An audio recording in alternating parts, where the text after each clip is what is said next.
Comics. What we think of when we hear the word typically involves a very specific subset of the word.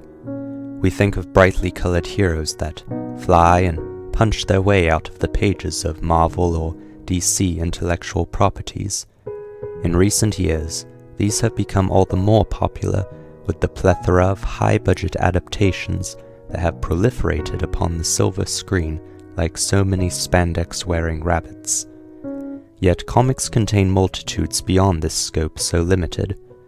Perhaps, if you are a reader more well-versed in comics, you will think of other equally famous comics, such as The Walking Dead, or The Walking Dead.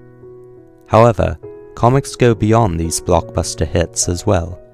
Comics contain superheroes and zombies aplenty, but also science fiction, mystery, horror, romance, drama, and humor.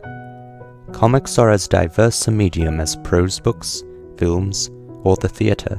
However, our popular conception of them finds itself limited to the dominant type that is superheroes. However, this is not the furthest limits the form has taken us to.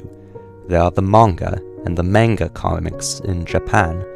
In Europe, there are the bizarre art comics of people like Mobius, and in South America, there are the revolutionary works of Alejandro Jodorowsky. However, even these are not the limits. For comics are not a new medium, as, contrary to popular opinion, they predate both sliced bread and perhaps even bread itself. Take for example the hieroglyphs of ancient Egypt. Look at this section here. In it, we can see a giant eye floating and using 3 commas to try and defend itself from a giant bird. Behind him, a flying saucer proves unable to land upon water, while a dog in a lounge chair being carried by a slug watches the scene. Using pictures to tell a story and convey information, that is the concept of comic books. Well, let us go back to an even earlier time, to cave paintings. In this ancient comic book, the great alien, possibly inspired by the engineer from the Alien and Prometheus film franchise, shoots spears out of a bigger spear at humans or some close approximation of them for trying to set him on fire. In the right-hand corner, humans pray to ancient Batmen, who are often seen as protectors of humanity. Meanwhile, Antelope observed the slaughter with satisfaction. So much information is conveyed in just this small picture, it frightens the imagination. Comics, then, have been around since the dawn of human history. We now come to the most fascinating thing about comics. In comics, motion is often assumed.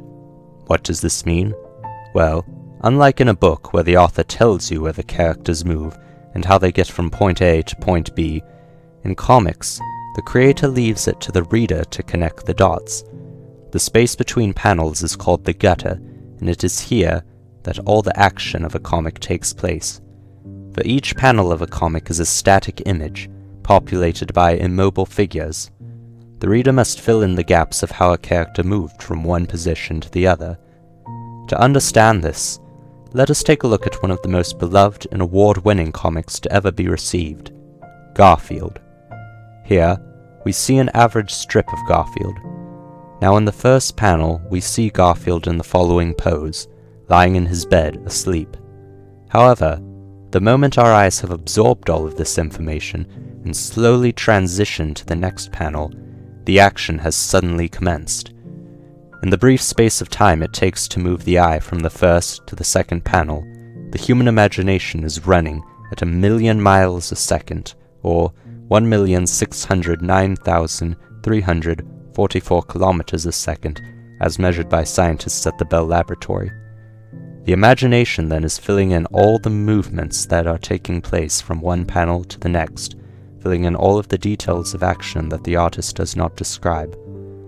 While to someone bereft of an imagination, the panel appears to be 2 separate, static images, when viewed with the human imagination, the 2 connected panels take on a dynamic, action-oriented tone that rivals the greatest Hollywood blockbuster, and indeed exceeds it, since the power of a well-trained imagination beats the greatest cinematographer and finest special effects producer.